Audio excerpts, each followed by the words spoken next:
Grow CFO is where finance leaders grow together.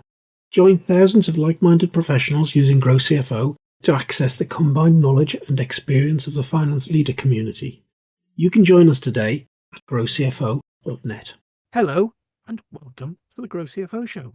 I'm your host, Kevin Appleby, and today I've got with me Lee Allen. Unusually for this podcast, Lee is not a finance person. Lee is a salesperson. In fact, he is Senior Vice President, Global Sales, Order to Cash, that's a mouthful, at Corcentric. Lee, welcome to the Grow CFO Show. Thank you, Kevin. Good morning. Lee, tell me just a little bit about yourself. Here you are as an expert in order to cash, but you're not an accountant. Tell me how you got there. So I'm a career salesperson, and like all self-respecting young boys, that wasn't my dream career.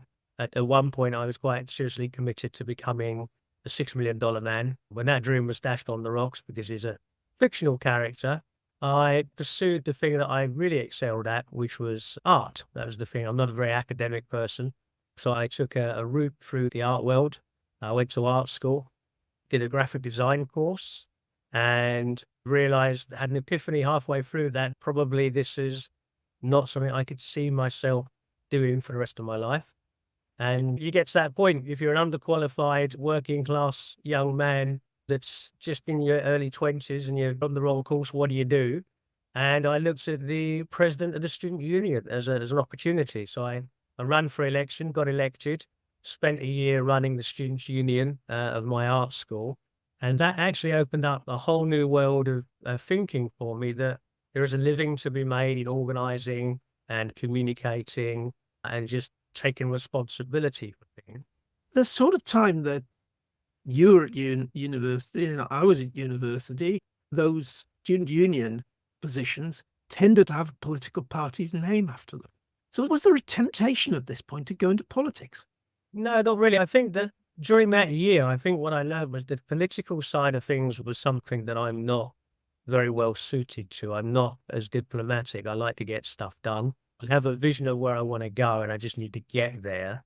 And that allows me to sort of work through challenges and blockades. And I actually went to the job centre when my year as the president finished and said to them, here's my hopes and fears and aspirations and dreams. And they said, you probably want to work in sales. But that's how I ended up there. Pure accident, wasn't very well designed or crafted by me. But my first experiences of selling, I found I had an affinity for it. I mean, there's sort of a misconception that salespeople are talkers.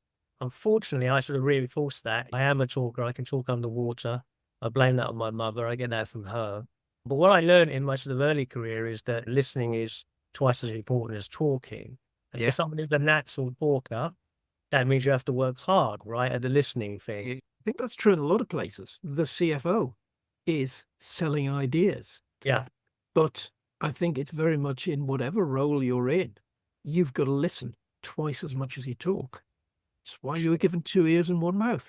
Use them. Correct. Which really nice for course. I think that was probably the first lesson I was ever taught as a salesperson. So I started my career in sales and I sold all sorts of things. And during that sort of process, I learned 2 valuable lessons that took me through my career. So one of my first jobs was selling corporate hospitality for football matches. And football is a sport that I have enthusiasm and knowledge of. I was pretty good at it. And so good at it, they moved me to their golf event because that was struggling. And I was terrible. So I learned that affinity for the product is really important, because if you don't believe in it, you can't really expect your customers to believe in it. And the second thing I learned from those early exchanges, people didn't enjoy that event. They got no repeat bookings. People felt that it was overpriced and not very good. So I learned that if I was going to spend time and energy convincing people to invest time and money into an idea that I had, it needed to be quality. I wanted them to enjoy it, and it needed to be useful. I wanted to feel pride in my work. So this is a very long-winded way of saying that's how I ended up in finance, right? I ended up in finance because I had an understanding of it as I listened to people, and the solution we were promoting was genuinely beneficial to people, that they would love it and say nice things about it and recommend it to their friends and so forth. And so it's a sort of formulation of all of that. And that's sustained me for the last 20, 25 years, really, those early principles. you ended up in order to cash. There's an end-to-end process. Order to cash has got a lot of moving parts to it. Lots and lots of different problems, lots and lots of different things to understand. So as a non-finance person, I mean, you can learn it, but how do you get enthusiastic about that? I think what's interesting to me, it's this 2 ears, 1 mouth scenario.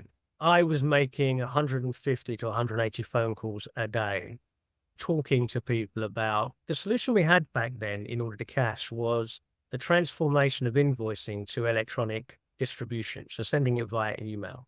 Yeah. And so I was ringing 150 to 180 people a day, listening to what they were saying. And they're predominantly people in credit. They're inside AR. And what I realized is that credit people and salespeople are two sides of the same coin, right? We're ringing lots of people every day, trying to help them to do something that they kind of want to do, but don't want to do it right now. Sort of, it's flip the coin and depends which way you end up in credit or sales. So the enthusiasm came from understanding that I was with my own people, so to speak, and realizing that the solution we had was a genuine benefit to their everyday working day. And so that's where I was getting my enthusiasm, because it was, people were evangelical about it once they had it. It's really interesting. I never thought about accounts receivable people and salespeople being kind of the same thing. But I guess accounts receivable, you're dealing with the people that haven't paid your invoices on time, and you're reminding them.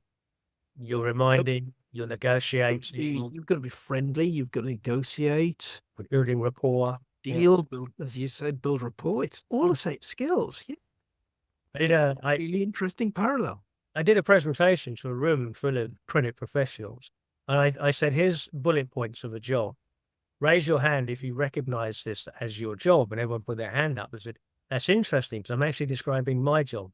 And it was things like calling 100 people a day that don't really want to talk to me, building rapport, helping people to find motivation to do what they need to do. So yeah, the parallels are extraordinary. Yeah. Okay. So you got involved with that. You're talking to a lot of these accounts receivable folk. Yeah. You're giving them a solution that can potentially change what they do. But it's moved on a lot. Tell me a little bit about what Corcentric do. Yeah, it's been an interesting progression, really. So that business was quite innovative, because back then when we started it, and probably for 150, 200 years previous, all invoices were sent the same way. You printed them out, you put them in an envelope, the raw mail would deliver them. So you had a singular process for delivering an invoice that went back forever. And so early on, that was quite a difficult concept for people to get their head around, to email an invoice. There was a lot of, my customers aren't tech savvy, they're not ready for it. This is 20 years ago, right? And the key benefit was there was a labor saving, right? So there's stuff in envelopes, you could get an email out. You could get it there quicker. Certainly people don't pay their invoices quicker, but they tell you if they're wrong sooner if you get them there quicker. And then, yeah, there's a cost benefit, because you don't have to put a stamp on it. And stamps were relatively cheap when we started. Now I think the first class stamp's like £1.35 or something. So it's the single biggest cost of getting an invoice out. So we were going through this sort of process of transformation and helping people to move on. And the key thing he was giving them was visibility. Was the invoice delivered? Because that's the main reason people don't pay. I never got the invoice. So that visibility, well, actually you received your email. That was really beneficial to the collections team. It helps to keep a DSO low. So that was the start point. And what we saw as the progression inside that industry is, over time, emailing invoices became the norm. It's actually now the exception to post it. And the pandemic really sort of killed off the final sort of paper distribution, because people didn't have access to print rooms. And even if they did, their customers weren't in the office they had on file to send it. So that sort of really finished it off. But where we see the market today is that the digitization of invoicing is being driven by the buyer. So the recipient of an invoice would want to receive that, not as human readable, but as data. And they will go into the market and they will appoint a partner to do that for them. So every buyer potentially has a different partner. So if you're the supplier, you've got a huge technical overhead to transform your data into the data that each one of your customers wants. So that starts to get, instead of having a singular distribution method, you've now got multiple distribution methods. all quite disparate and all with a technical overhead. Yeah, what I want to do as the buyer, I'd see, hang on a minute, accounts payable, Yep. big overhead for me. Yep. I've got the invoice in. I've got to check the invoice. I've got to make sure that it's for stuff that I've received. I've got to Yep. make that the price that I ordered it at. I've possibly got to make sure the person that ordered it's approved this. And that I've done shared services assignments where we've gone and process mapped this. Yeah. Then gone and done some activity analysis on each of the process steps and worked out time that was taken and Yep. and actually the bill around that whole accounts receivable process is huge. So you bring in three-way matching. So Yeah. let's raise an order. On the order is a quantity and a price. Great, send that. We've now got this electronically on file. We now get the goods delivered or the service delivered. With this, there should be some form of delivery note that confirms we've got it. Oh, guess what? Does the quantity agree to the original order? Tick. But we can automate that. Yeah. Okay. Invoice comes in. Great. Does the quantity on the invoice agree to the quantity that was delivered and agree to the quantity that was ordered? Great. Tick. Does the price agree? Yes, it does. No, it doesn't. It does. Tick. We can do all of that automatically. We don't need to get anybody to approve it because they approved the original order. I can just pay it. Yeah. All we have to deal with is the percentage that don't match. Yeah. It saves a huge amount of money. But yeah, you're looking at the flip side of that. Because the huge amount of money you're talking about becomes obvious to a CFO. There is an efficiency and cost saving that we can get after. The transformation of receiving invoice has a blowback to the sender because you have to transform the way you send as well. So that's really where the market went. And then latterly, governments have got involved because they want all of the invoicing to flow through a government mandated portal so they can check against fraud and tax evaluation purposes. So the whole market from 20 years ago, every invoice was a paper invoice, to today where you've got multiple fractured, disparate distribution solutions for your invoicing is a huge transformation that maybe didn't make life easier, like the supermarket, right? 20 years ago, you go to the supermarket, you queue up, you put your goods on a conveyor belt and the teller will ring them up and take your money. So it's the same process everywhere you go. It's quite simple. Now you go to the supermarket, you have to serve yourself, and every system's slightly different. So you have to, unless you're a regular shopper, you have to kind of figure out where the buttons are and the red light goes off because you pick the bag up or the scanner's up there or the scanner's down there. So the technology brings diversity and diversity becomes a challenge for companies. Yeah. So is Corcentric solving this diversity problem? It is, yeah. So I came into Corcentric just over 5 years ago. So the business I helped to found for the distribution of accounts receivable documents. So it was predominantly invoices, but it was statements and dunning letters and purchase orders and remit advices as well.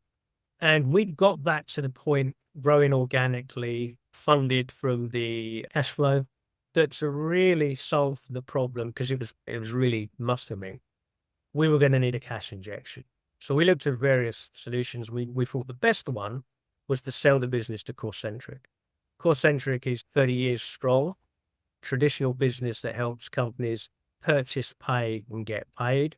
They had a much bigger footprint, and they had a bunch of existing mature solutions in the accounts receivable space that were complementary to what we had. So we realized that we could design a way that they plugged together to create this very strong offering.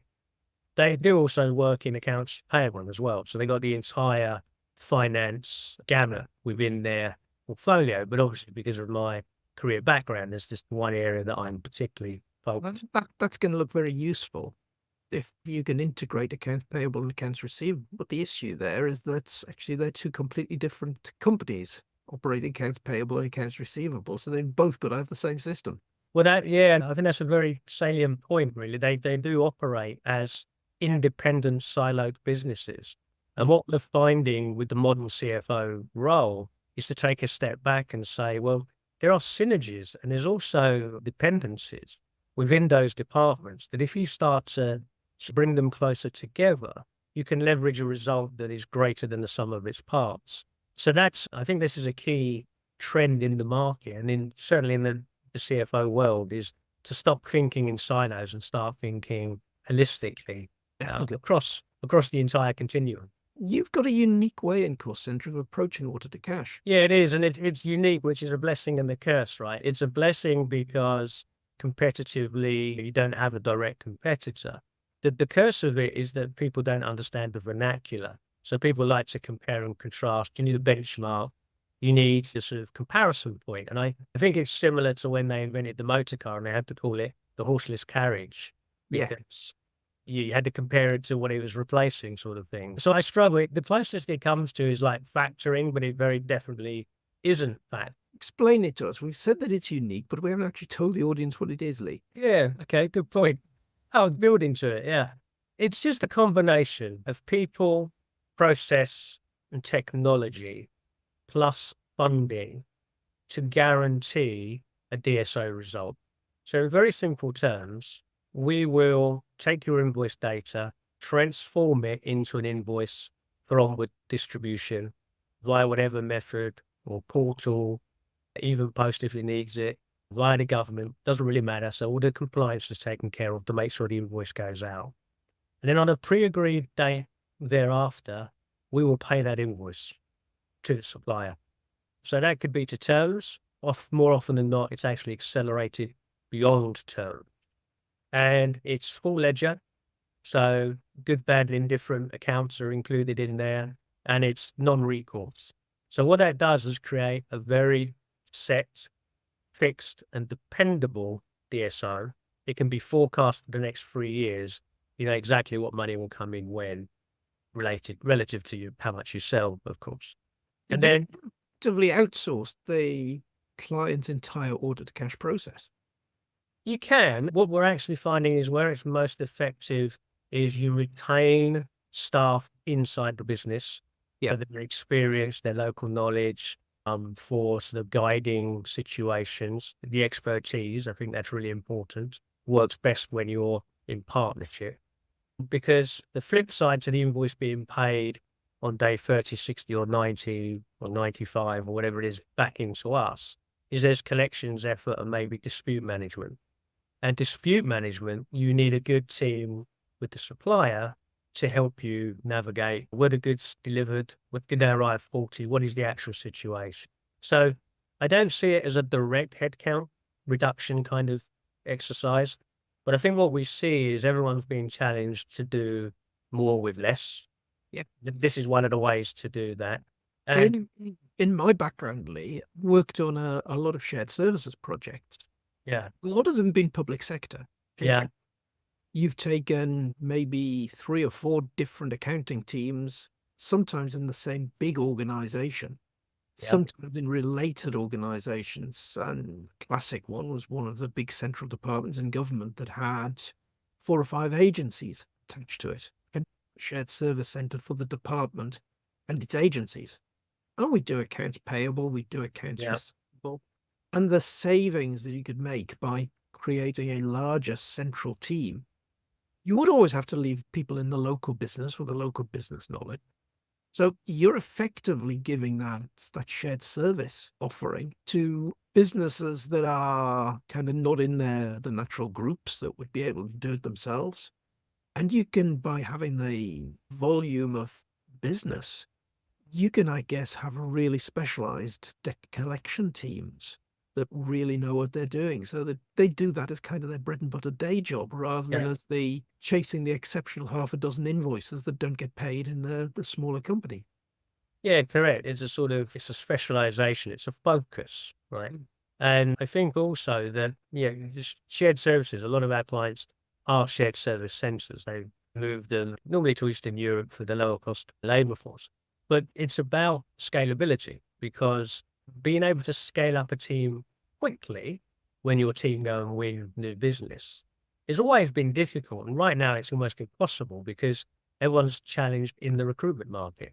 You can't find the people. They're not there. They're not moving jobs. The salaries have to go up to tempt them across. So that sort of benefit of scalability, which will flex and grow with your business. There is a flip side to that as well. If your business doesn't hit its mark, for the year, you might consider contracting your team, which is a painful and expensive business. Of course, with the solution of Corcentric, it will expand and contract in a pain-free way. So it's outsourcing the process plus factoring the debt through Yeah. a package, which is pluses for the organization is that you're so confident that you can make all this process work effectively, collect the money and so on, that you're kind of guaranteeing to the client that if your terms are day 30, you're going to get the money on day 30, which is why they can forecast cash a whole. Yeah, correct. So it's pre-agreed and fixed to day 30, or in some instances, we're paying on day 15. And then the length of time between day 15 and actual payment back into Corcentric is going to come down to our expertise and ability to do that, almost the BPO aspect of the job. And that's all underpinned by technology that's proprietary. I mean, for instance, we use the invoice distribution tool that we built up and sold to clients for 20 years, because that's the best way to get an invoice out, to check it's been sent, to see its status and so forth. So it's all underpinned by that. And slightly, it's not quite the case that you've got the cash and we've got the measles, because if it takes us 180 days to collect, what do you care, right? You've been paid. But I'm being flippant because there's an ongoing relationship between the buyer and the supplier. You don't want to throttle accounts or lower thresholds because they haven't paid bills. So it is actually important to the client that we get paid. And of course, it's vitally important to us that we get paid because we've already paid out. So I think that's an alignment of commercial priorities. It works really well. It means we're genuinely in partnership. Yeah, I think it's got to be partnership. And I certainly remember back in my days when I was doing a finance leader role in a business, sometimes ending up talking to the sales team, realizing we had a problem with invoices not getting paid. And there was that conversation that says, do we still supply them with goods? Because we knew that we were supplying them with their primary raw material. Yeah. That we're not going to supply, we actually stopped the business. We'd have that partnership relationship. And I remember going up with the sales team to 3 or 4 different clients and more or less doing an open book exercise that said, you're coming to this point, you're going to pay us in however many days. Or show me the books and show me that you will have the cash flows to do this. And oftentimes we knew that if we didn't give that extra leniency on those particular businesses, maybe the bank covenant would go wrong and the bank would step in, and guess what? The bank would get their money back. We'd get it back. We wouldn't. But there's always, for someone that works in sales, I'm very aware of the tension between credit and sales. We want to sell everything to everybody. But I think the key phrase that I heard a lot when I first started in this industry is it's not sold until it's paid for. And that really, I've carried that with me, because I don't know if you know Glenn Ross. It's a classic film about being a salesman, and it's got Jack Lemmon in it. And he's just done the biggest deal of his career, but it turns out his prospect hasn't got any money. Yeah. So it's the same as not selling, right? Yes. And it's just, I think that I've always had that back of mind, that if they're not good for the money, then you've given away stuff. You haven't actually sold anything. Right. That's right. And if it was in our case, we were selling plastic polymer, converted that plastic polymer into goods, then whatever you've got on in terms of the invoice that says goods are recoverable unless they're paid for. How do I go and recover one particular supplier? They made the cases, the old audio CDs that we all used to have. Oh, right. Yeah. Made the cases. You put the CDs in. So great. We've sold you 1,000 tons of polymer. Yeah, you might have to diversify the business at that point. I do laugh because that was ICI. And before I was involved in the plastics business, I was involved in the fertilizers business. And there was a deal with Poland that all went a little bit wrong. And we ended up getting paid in bicycles for fertilizer. Really? Yeah. The number of Polish bicycles that the ICI staff shop was then trying to sell was quite incredible. Funny, isn't it? Yeah. Anyway, Lee, in your dealings with finance people, you've got involved in CFO roundtables. Tell me a little bit about that. Well, it's interesting because several years ago, Corcentric did a large piece of work to go and speak to its customer base at the CFO level. Because bear in mind, Corcentric work from source to pay across order to cash, payments in the middle. So left and right side of the house, so to speak. So they were asking, CFOs, what's the reality of your role? How's it changed? What are your priorities? Where's your pain points? And being able to aggregate that feedback across thousands of people, certain themes kept popping up, right? common reoccurring, this is where we are. And this, obviously we do this because it helps us understand who our customers are and where we need to position in order to support them. By osmosis, by learning this stuff, you now become something of an expert in the world of the CFO, even though you are one and have never worked as one. So that's something that then inside a roundtable, you can give a perspective which is outside of industry to an extent, but also not my opinion, but it is the aggregated experience of all of the customers that we use. You're seeing their pain points on a daily basis. Yeah. What I find fascinating is it doesn't really matter what industry you're in, what your product or service is, the challenges are pretty much identical. Yeah. Like, because it's a universal process, I feel. Yeah. And the number of times through a consulting career, I've heard from the client, oh, have you got experience in X industry? We're unique. And then you get in there and you see, oh, it's exactly the same problem with the last client. You work in the same way. There's nothing particularly unique about this at all. No, I agree. I think there's definitely nuance and quirk, but sometimes those aren't quirks of industry. They're quirks of history. This is the way we've always done it. It could be a quirk of personality. We certainly had situations where something was set up in a very specific way because an individual insisted on that 40 years ago, and that became policy. So it's not an industry-led quirk. It was a personality-led one. But generally speaking, the universality between companies inside finance, you want to get paid quickly, you want to pay late. It's, pretty much universal, I'd say. Now, that's an interesting one. Those quirks and those differences get set up because somebody decided to do it that way all those years ago. Quite often, you're doing a finance transformation and you start mapping out clients' existing processes. When you do that, they look around the room and say, we've always done that. Nobody can actually remember why or why it matters that they do it that way. So I've got a lovely analogy for this. It's you put a step ladder in a room with a bunch of bananas at the top, and then you put some monkeys in the room, and they will naturally climb the ladder to get the bananas. Yes. As soon as they climb the ladder, you drench them in icy cold water. If you do this a couple of times, they will stop climbing for the bananas. Then you take one of those monkeys out and put a fresh one in. He will climb the ladder for the bananas, and everyone else will drag it back because they know what's going to happen, right? Yeah. Over time, you replace every single one of those original monkeys with brand new monkeys that have never been drenched in cold water. None of them will climb the ladder for a banana. And if they could speak and you ask them why, they'd say, well, that's just the way it works around here. Exactly. Train through iteration. So it doesn't occur to people, there's a bunch of bananas there we can have. So, yeah. And finance transformation quite often is spotting those sorts of things. But you don't need to do it this way anymore because the chance of being showered with cold water has actually disappeared. Yeah. You must know from in shared service centers, when you do that transformation into a shared service center, you may be consolidating several teams or different locations, and each will be invested in their process as being best practice. Yes. So that consultation to try and elicit what is the best practice, and then win the hearts and minds of the people that didn't win that race. That's actually more challenging than the technology, I think, in those It is. transformations. It very much is. It's very much a challenging thing.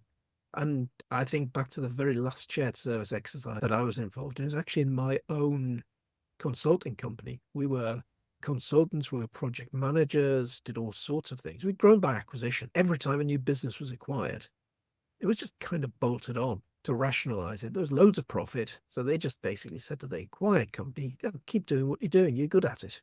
Came to them very hard times because our one client was government. Got to 2010, government stopped spending money. We stopped selling things, but we had this huge, well, we didn't have one back office. We had about 9 back offices. We'd implemented SAP. So we thought, oh, this is easy. SAP running over everybody. We'll just create a shared service center. Yeah. But then we found that in 9 different businesses, SAP, though it was one system, had been implemented in 9 different. Infinite number of ways. That we then got trying to condense down and do things in one standard way was phenomenal. Saving comes. The saving always comes out of if I standardize. And to this day, I say simplify first, standardize second, then systemize. Yeah. In my experience, what we find is that you get little pockets of that even inside teams. So there'll be a burning platform, there'll be an issue.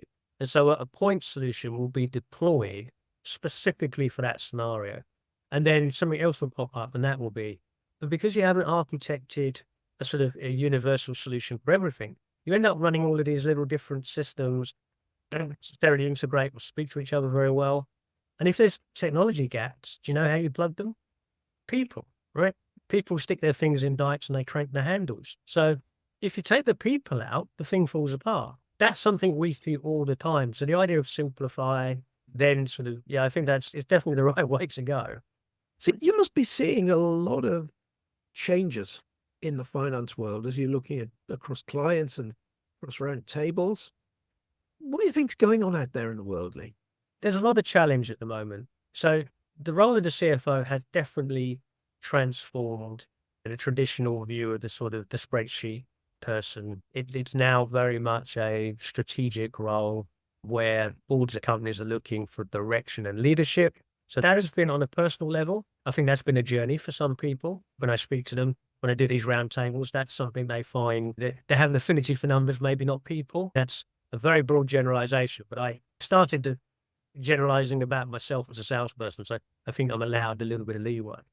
So there's that going on. Also, the responsibility has grown. So I think McKinsey did a report that said the functional teams reporting into the CFO went from that 3.5 to 6.2, and that seems to be continuing as well. So they've got a different role at a personal level. They've got more people to lead. And then we've got this sort of slightly extraordinary 5-6 years. I remember when everyone thought Brexit was going to be the worst thing we had to deal with, and then pandemic came along, and then we had war in Ukraine and whatever the next thing's going to be. So if you sort of layer that all together, a changing role, a bigger role, a very challenging macroeconomic environment, and some of the sort of flip side of that, there aren't any people, right? No one can recruit the right caliber of people into their teams to get all the work done. So that, I think that has been a big change. And the other thing is the technology. I said it before, but 20 years ago, you had one way of getting an invoice out. Now you've got 400. Diversity is a challenge. So it's actually getting harder to keep all of your trade relationships happy.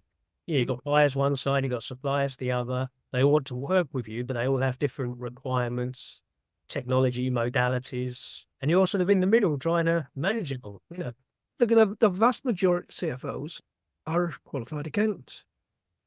Yeah. And everything that you just listed there is outside of that syllabus that you went through to pass your exams. Right. You hit an interesting that one we've got within Grow CFO, we've got the CFO program, 12-month program helping relatively new CFOs get to grips with the job. And one of the factors, you hit the nail on the head, that your average accountants come up being used to deal with spreadsheets, deal with lots of numbers, not necessarily dealing with the people. And it's not just dealing with the people in your own company, it's the investors, it's the suppliers, it's the customers, it's the banks. A factor that you're managing more people, you're managing a team. Those are incredibly big challenges for the new CFO to get to grips with.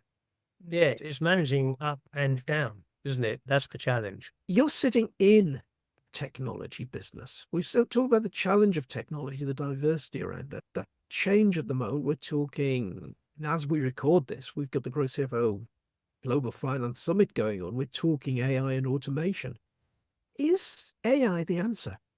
I think it depends on the question, right? For sure. And this is something I'm very interested in. I mean, I've always been sort of a bit of a tech geek anyway. And last week, you might have seen it on LinkedIn, but I actually digitized my voice and my face and then made a video by just typing words, and it produced something that slightly more debonair and handsome than the real me. And the voice is certainly a little bit more telephone voice than normal speaking voice, but not a bad approximation. And then it's driven by artificial intelligence, which probably beats the real stupidity of the actual person. So I'm fascinated by that whole look at things. But when I step back from it, or it's very buzzwordy, everyone wants to talk about it. When I step back and I go back to what we do as a solution, people, process, technology, funding. So AI sits underneath that technology column. So even if it was all of the technology, it's only 25% of the solution. And it's not even 100% of technology. It's a part of technology. So actually, if you dilute it out, although it's very buzzy and it's having a big impact and it's definitely got some labor saving helps, it's actually, it's not the answer to everything. It's not a magic wand. It's not a universal panacea. It's part of the answer, but it's not all of the answer. I play bass guitar and I've got a lovely bass guitar. I've got a lovely amp, but if you don't pick it up and play it, it doesn't make any noise. So I think that you have to have the people, right? It's a tool and a tool has to be used. So it makes life easier if you know how to use it. It makes life fun and creative if you create a version of yourself that can speak without you being there. But is it the answer? Probably not. It's not the be all and end all. Definitely, it's just part of it. So we're certainly going to automate a lot of manual tasks, but going to take away a lot of things that people do at the moment. Yeah. People are then talking about vast amounts of jobs being lost, in effect. From what you're seeing, do you think that's going to ring true? I think people have been saying that forever. Whatever the latest flavor of the month is going to result in major layoffs, huge impact on the job market. And yet here we are 2-3 decades later in my career, and the reverse is happening, right? People can't hire quick enough. They're actually running out of people rather than the opposite way around. So I think any new technology, you go all the way back to Luddites, it's Industrial Revolution, it's the same argument. It's people that are wary of technology, they're wary of progressful change. People are quite reactionary. So I think that's what comes of it. For me, I use AI in my working day. If I'm having a meeting, what the AI does is send me at the end of the call the notes that it's taken. So I don't have to make notes, but I have to make the call and I have to have the conversation. But it means I can be focused on the engagement. So I think what it does is take some of the drudgery out, but it doesn't replace you. It doesn't replace you at all. Made any notes during a call? Because I've always got Fathom running in the background that'll transcribe things. Yeah. And that's not going to replace the conversation. It makes the little bit of admin at the end a bit easier. Then where you said, CFOs are accountants and they're good with numbers and spreadsheets. I'm not. So admin and note-taking, this kind of technology is a real boon for me. I think back to, and I've written about this in a blog on LinkedIn recently, I think back to the days when I'd very first started in an accountant's office. They'd been doing the same things essentially for 100 years, preparing the accounts manually, using sheets of analysis paper, paper trial balances, big ledgers on the bookshelf that were written into. If you were away from the period where everybody had their year ends and you're in the slack period, you were thrown a general ledger off the shelf and somebody said, go close that ledger. Yeah. Rooms full of typists typing accounts, comp operator in the corner adding up columns of figures. It was a hugely manual process. All of that has been replaced. We've got our Zeros and QuickBooks in the space that most of those clients were in, producing accounts automatically. Have we seen unemployment? No. We've just been talking in this conversation about shortage of finance people. Yeah. Same's true in my world. When I started my career, we had Rolodexes and we had little index cards that we wrote things on. And now it's all done on a computer. Are there any less salespeople in the world? Is that a good thing? I don't know. I'll reserve judgment. But yeah, I don't think there's any less salespeople because of automation, because of technology. So I think it's probably true everywhere. The nice thing is that a salesperson can get more done these days. One thing you're not doing anymore is sitting in a car for half your day driving between clients. I mean, that is a fringe benefit of pandemic is the world got used to doing stuff like we are virtually rather than in person, which is a huge efficiency gain. Now, Lee, that has been absolutely fascinating. We've learned a lot today about order to cash, learned a lot about that unique solution that Corcentric brings together. We've talked about the problems facing finance teams. We've looked a little bit in the future with technology. Lee, thank you for being this week's guest on the Grow CFO Show. Thank you for having me on. This hour has flown by. I think that speaks volumes.